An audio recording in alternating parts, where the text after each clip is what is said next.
Hey BookTube, it's Julie. So it's been a minute. It's been a minute since I have filmed any sort of video. Well, I take that back. I did attempt to vlog like about a month ago, and I did really good for like 4 or 5 days, and then I just kind of fell off with it a bit, so you'll never see that vlog. But yeah, it's been a while since I have talked with you guys. And I have missed you. I've missed you quite a bit. Missed talking with my friends. It's just a lot of things. A lot of things have been going on in the last few months. Number one is we bought a house. So we moved again. Moved for the second time in like, what, a 4-month period, I think. But yeah, we bought a house. We absolutely love it. We weren't expecting to buy so quickly, but with the market here, it's just insane, and the house prices just keep going up, up, up, and up. And where we wanted to live in the city, the house prices are jumping up even more.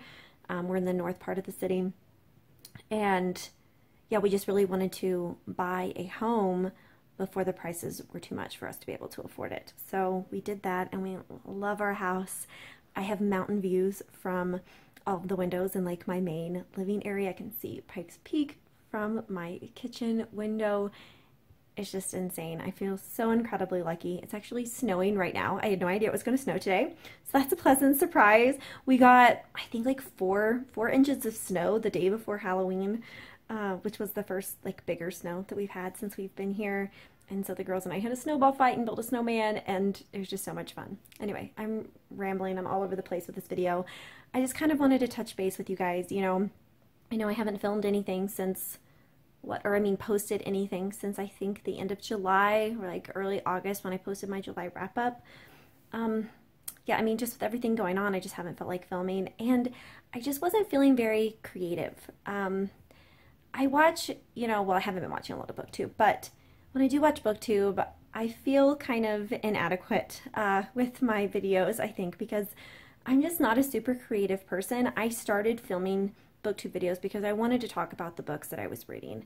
I never really had any of these great big plans for all of these amazing other videos that all of these other BookTubers seem to do, and so I just was feeling very inadequate and putting too much kind of pressure on myself, I think.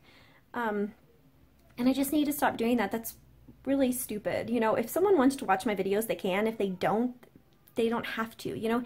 I'm not getting anything out of this other than just making friends, and so I miss talking with you guys. I mean, I'm not getting paid to do this. I'm not even getting books. I haven't wrote to any publishers or done anything like that. It's honestly just about connecting with you guys. And so I think I just need to stop putting pressure on myself to do all of these amazing creative things. Yeah, I don't know, just need to stop putting the pressure on myself. But I did want to share with you guys a couple of the books I've been reading recently. I just finished, I'm sorry if my phone is bouncing all over the place, Strange the Dreamer by Laini Taylor, which, yes, is a YA book. And yes, you might remember that I started this, I think, earlier in the year before we moved to Colorado. And I finally got around to finishing it and really enjoyed it. I ended up listening to this mainly on audio. I got a Script account, which I don't know if you guys know about this. I just found out about it a few months ago. I know a few other booktubers use it. It's a subscription service where you pay, I think it's $8.99 a month, and you get access to pretty much unlimited audiobooks and ebooks. And they have a lot of audiobooks that I can't get through my library, and I got a free 30-day trial. They might still be doing that, so I recommend it if you listen to audiobooks to check it out and see if it'd be worth your while. I think I'm going to continue on with my membership. I'm actually going to ask for like a year-long membership for Christmas because you can gift it to people. So it'd be a great gift idea for me if any of my family is watching this. But yeah, I listened to mostly the entire Strange the Dreamer on audio, and it took me a little bit to get into the narration, but after I did, I really, really enjoyed it. Laini Taylor, yes, she does write YA, but it's not your typical YA fantasy. Like, it's not like Sarah J. Maas or any of that. I have heard that a lot of people think this book is slow. And I mean, the first 200 pages or so, like, not a lot happens. She's really developing her worlds and her characters. But I think if you read not YA, but if you read adult fantasy, you will be used to that format already. And I just really enjoyed this. We followed this guy named Laszlo Strange, and he has this obsession with this like this like country that used to exist, which is now just known as Weep. And there were these gods in Weep with blue skin, and they did horrific things to the people of this city. And this man in the city ended up like killing all of the gods, or at least he thought he ended up killing them all. And yeah, there's just so much to it. I can't even really explain it all, but I really enjoyed it. I think that this would be a great stepping point for somebody who does read YA fantasy and would like to get more into adult fantasy. I think that Laini Taylor would be a great place to start with that. Sebastian de Castile would be another one with his Great Coats quartet, which I did finish the second book in that series since I last talked to you. But anyway, we're not going to talk about that right now. I'm also currently reading Daughter of the Forest by Juliette Marillier. This has been on my shelf for quite a while, and I've been really wanting to pick it up. And it's been so good. It's so good. I attempted to read one of Juliette Marillier's books last year. It was one of her YA books. It was the only one my library had, and I couldn't read it. There was insta-love in it. It really annoyed me, but I did really enjoy her writing style. It's very whimsical and kind of flowery. It will not be for everyone, but I really enjoy that type of writing. And I believe that this is a fairy tale retelling, but it's about this young girl named Sorka, and she has 6 brothers, and when her mother gave birth to her, she ended up dying afterwards.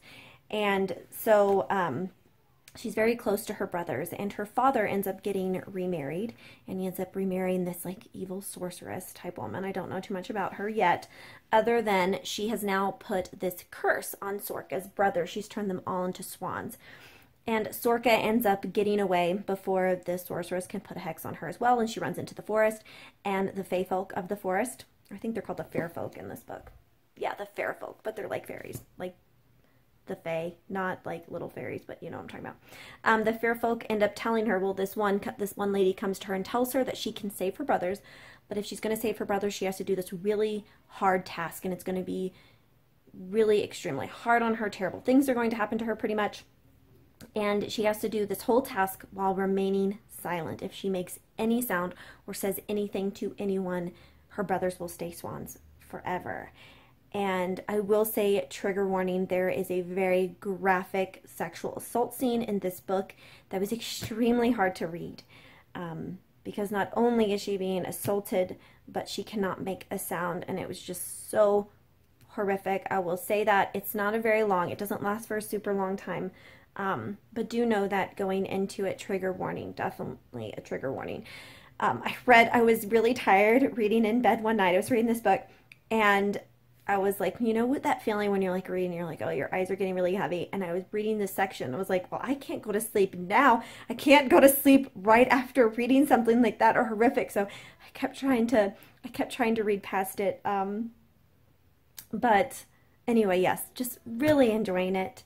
So yeah, I also went to a library sale and got a few books. I picked up The Oathbound by Mercedes Lackey.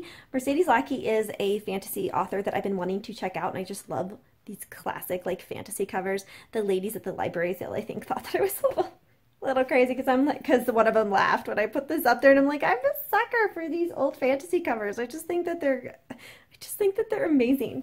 But I don't really know what this is about, honestly. It was like 50 cents. And then I picked up an Anne Rule book because I've been wanting to check her out. She writes like true crime. I really want to read her Ted Bundy book. What is it? The Stranger Beside Me or something like that. But I just picked this one up because it was 50 cents. It says Anne Rule's Most Dangerous Killers Without Pity is what it's called. Without Pity. True Cases from Anne Rule's Crime Files. So this sounds good. And then I also picked up Words Will Break Cement. This is The Passion of Pussy Riot, which is about Pussy Riot in Russia and how they kind of formed and everything like that. Sorry, my phone cut off. So yeah, that is what I have read recently and what I have bought recently. Like I said, I'm going to try and vlog like throughout 1 or 2 weeks and then put those up. So keep an eye out for those if you want to keep up with me. But yeah, I hope you all are doing really well, and I will see you all again hopefully soon. All right.